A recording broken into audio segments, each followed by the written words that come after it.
Hey All Stars, Luscious coming through with a story and a game review. This one takes me back around 20 years ago. I'll remember this gaming staple till I'm in a box. I was around 7 at the time.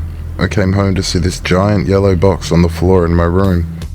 It was the Super Mario All-Stars big box that contained the game and the respective console, the Super Nintendo. I had no understanding of what this was and how much it would impact my life.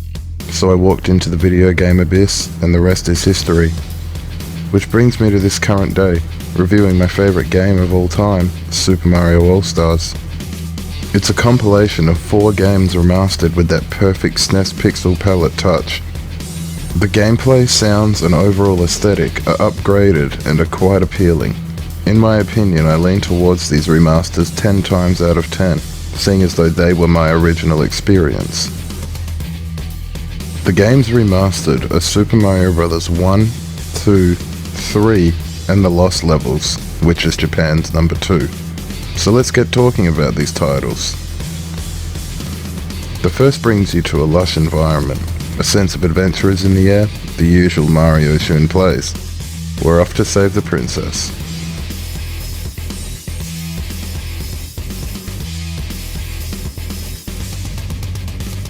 I love the small details like the grass swaying in the wind, the nighttime levels, the new sprites.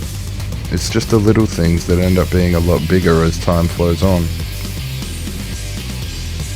Next up is the Lost Levels.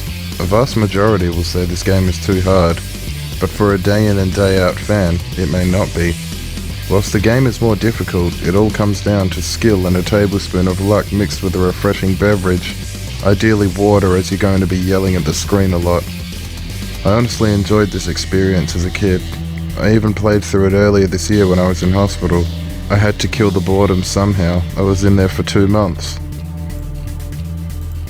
Next up bringing the goods is Super Mario Bros. 2, which everyone knows is a reskin of Doki Doki Panic, but let's take this up a notch.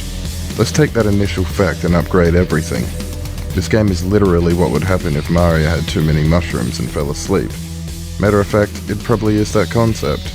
It's a fever dream of outlandish crazy settings and places you wish you could visit in real life. In the game you come up against Wart, some evil frog looking dude. In a nice sounding way you need to take his crown and restore peace to Subcon.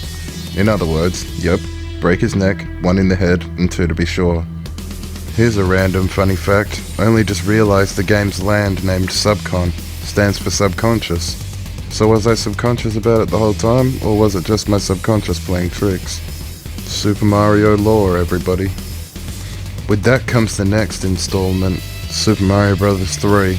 And boy oh boy, this game was a huge excitement. We dropped straight into this mini-map. Wait, what? A mini-map? Sign me up. 8 worlds, all sprawled with enemies, new power-ups and concepts. In my opinion, the levels look like they were the love child of Fever Dream Super Mario Bros. 2 and Perfectly Baked Cake Super Mario Bros. 1. Every world has a theme, an example, grass, desert, snow, giant, and the list goes on. At the end of each world you are met with a Koopa Kid. Perform the same procedure we stated before about Wart, and you're good. Make your way through all 8 worlds to face off with Bowser and save the princess quick. Only a few of you will get that end reference there, but anyway. There you have it, a quick overview of my favourite game of all time. Yes, it has aged. Yes, there are more advanced video games to play. But in my eyes, this one created the awesome feelings that were to be experienced later on in life with different titles. Whilst everyone's opinion of the favourite game will differ, we all experience fun and joy from certain titles. New content is definitely coming soon. Feel free to like, subscribe, stay tuned. I'll have some new stuff up soon. Cheers.